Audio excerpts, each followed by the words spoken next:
Okay, welcome to anybody who's watching this. Over the last 4 years or so, the Proptech sector has started to shake out, and a number of us actually talk to each other.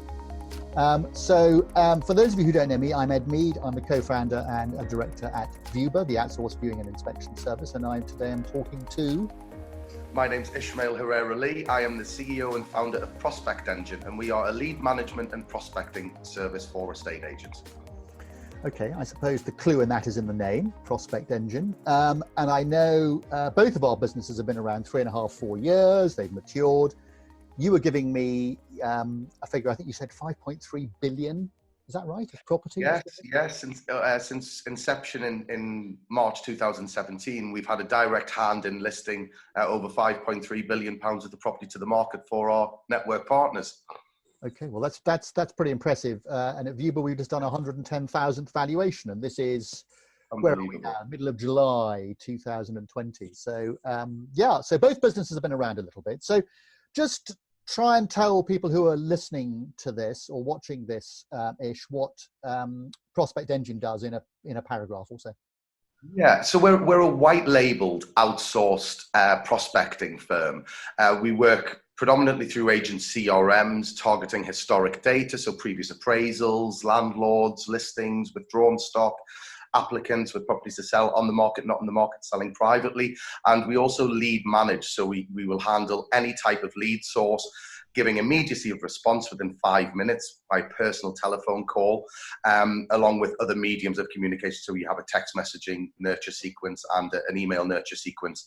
And then it goes into a really robust call plan to make sure that they're getting volume of calls, ultimately improving conversion rates of new leads and new inquiries by up to 100% from businesses on retained staff. And it might sound like a daft question, but are the people you got at the ends of the phone, do they know what they're talking about? These are not people sitting in the Philippines. Yes. Again, I did some analysis just the other day, and one of our agents actually helped list over 600 million pounds of the property to the market last year alone.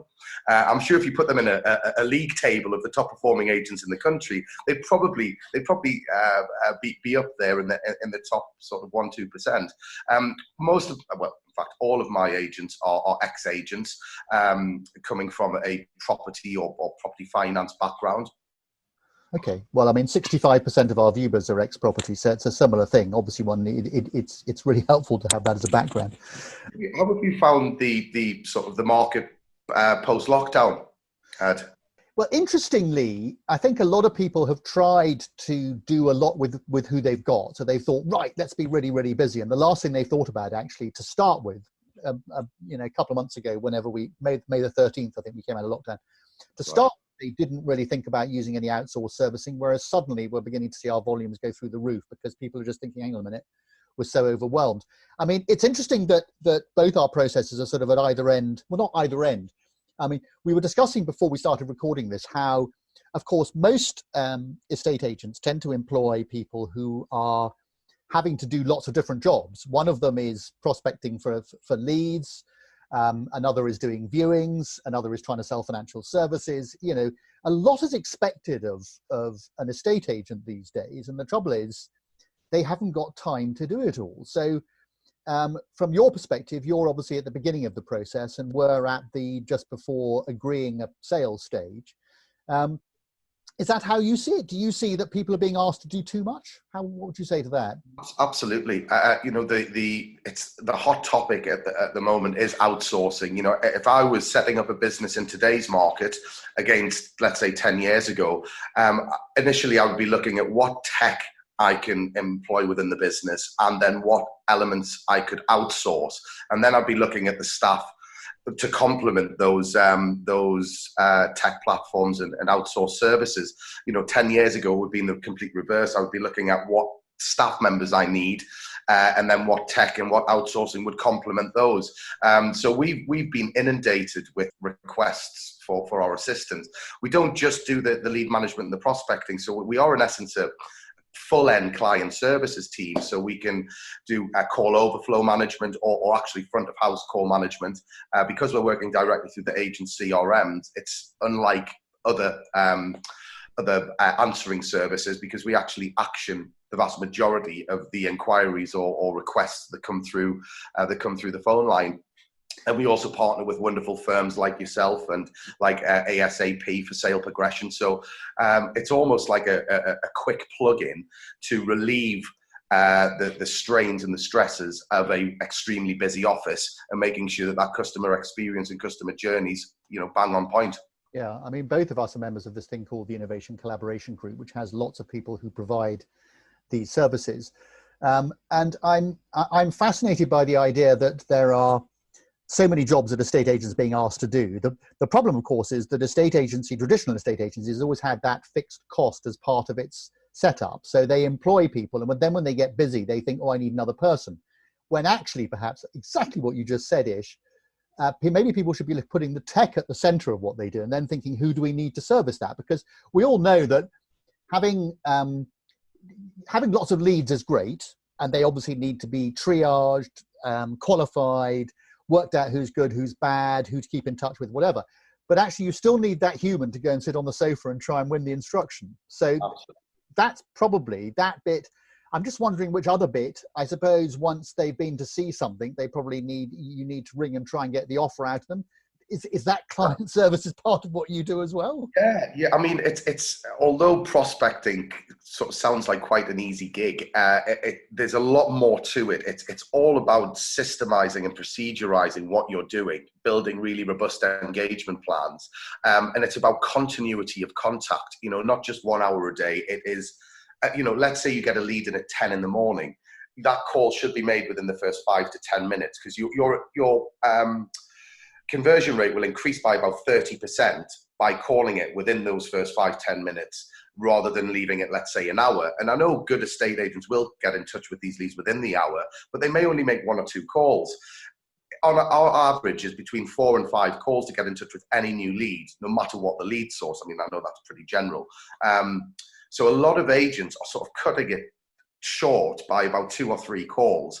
And we just booked an evaluation and got a listing that was nurtured over 2.5 years with 20 calls, or 19 calls it was actually, to eventually get that appointment or that lead appraised and listed. So it's a long-term strategy.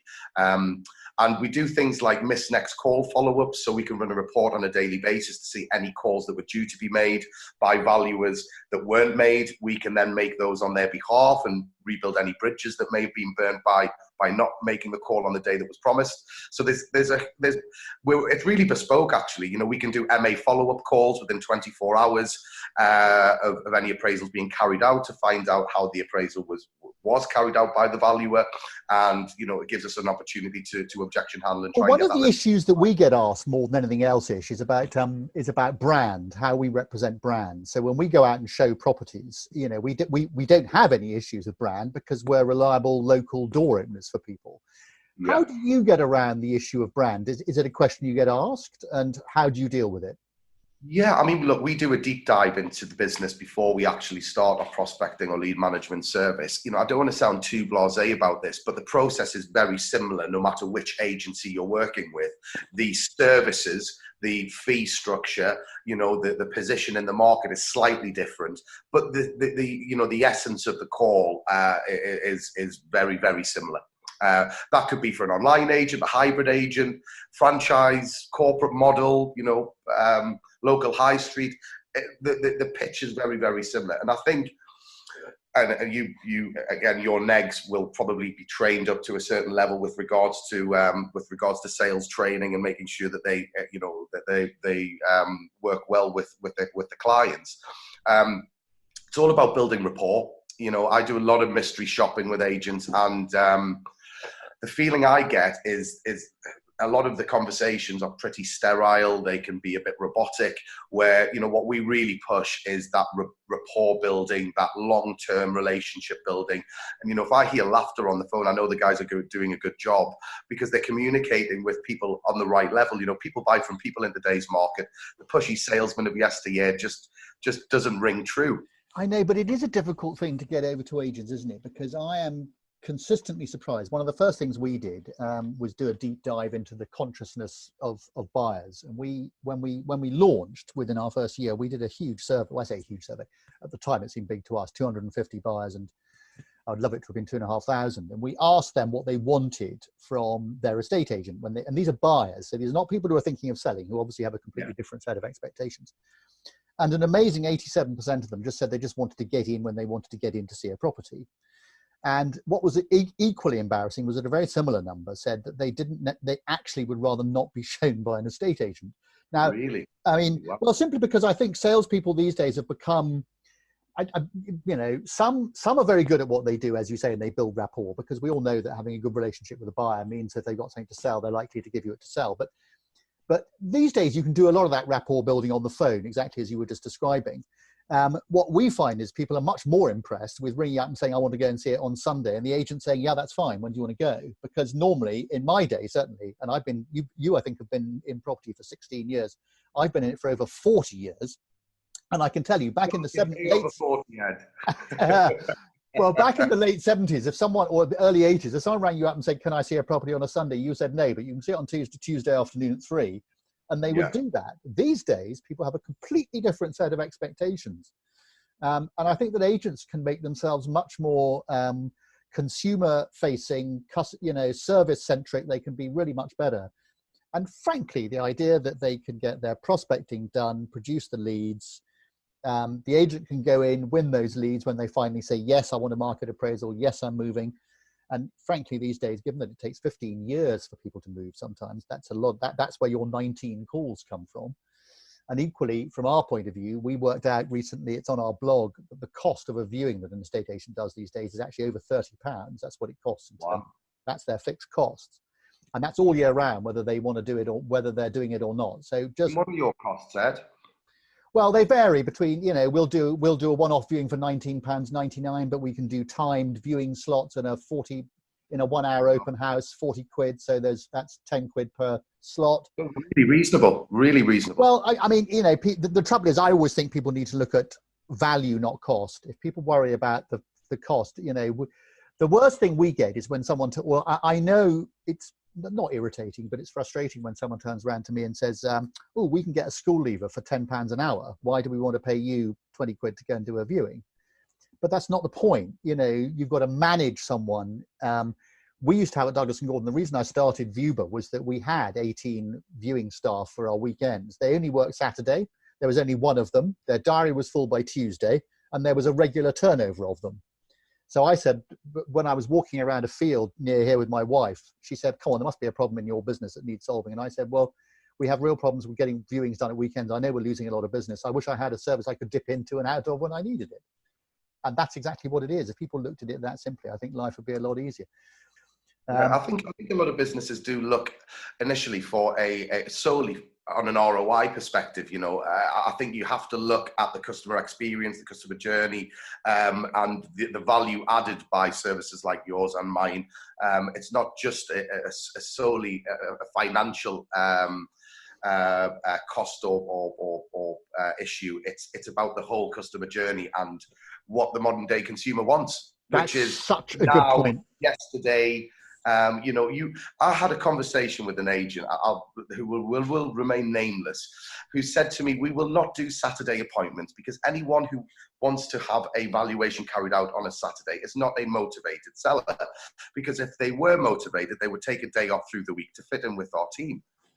And, it is just an archaic way of thinking. Another agent, again, who will remain nameless, said to me, I don't want my leads called within 10 minutes because we will seem desperate. And I said, that's a complete wrong way to look at it. If we hear the word persistence or proactive, that's a real positive.